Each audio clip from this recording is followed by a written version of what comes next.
Well, I think the Privileges Committee is pretty damning. You know, it's serious. Boris Johnson is not only a lawbreaker but a liar. He's not fit for public office and he's disgraced himself and continues to act like a, pound-shot Trump in the way in which he tries to discredit anybody who criticises his actions when actually a decent public servant would have done the honourable thing, would have had a little bit of humility and would have apologised to the British public for what they put them through. Hi guys. I'll just give my brief report on this. The findings were that Boris Johnson, deliberately misled the House and should be suspended for a period longer than 10 sitting days. But following his resignation statement and criticism of the committees, the MP said that if Mr. Johnson were still a member, he should be suspended from the service of the House for 90 days for repeated contempt and for seeking to undermine the parliament process. But the thing right now is that he's now resigned. So what are they going to do? Was he lying? Was he telling a lie? Or do they believe the report he has submitted so far about the party, or people don't believe? Okay, so please enjoy this, listen to it, and I'll give my own point of view at the end. Please don't forget to like as well. And at the moment I spoke, I was consciously concealing from the House my knowledge of illicit events. This is rubbish.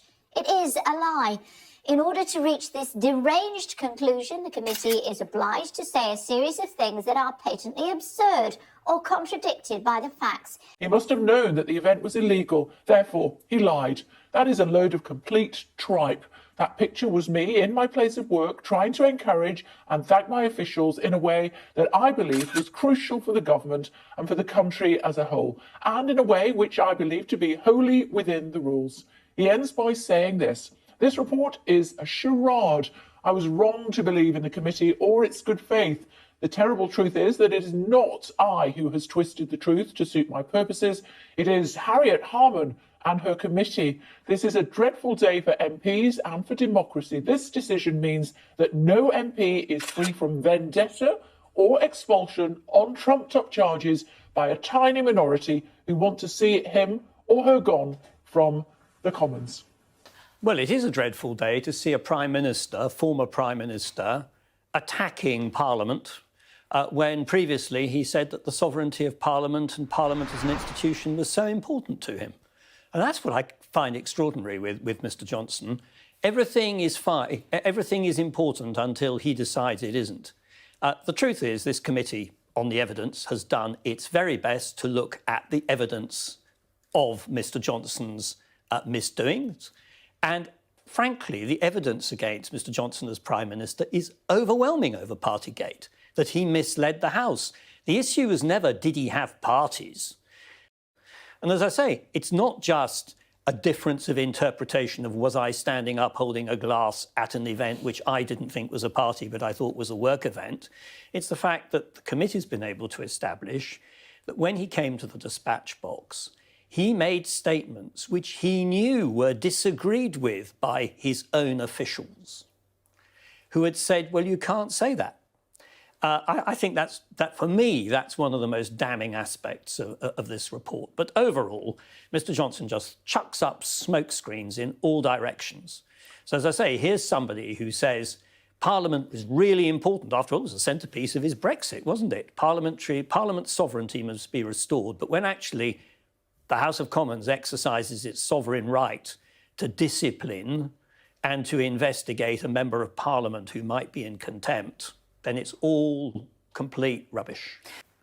But the point is, did he mislead the House of Commons?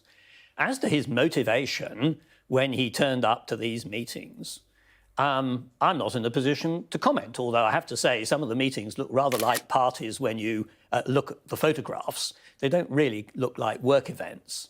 But even assuming that, he was put on the spot and asked at the House of Commons dispatch box what was going on.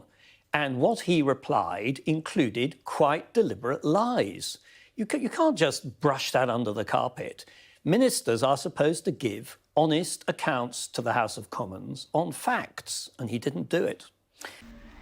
So welcome back, guys. So my own conclusion to this, my own point of view. The thing is that they said because he deliberately misled the House, deliberately misled the committee, breaching the confidence and all that, and they feel that he should not be entitled to a former member pass. That's one of the MP that said that.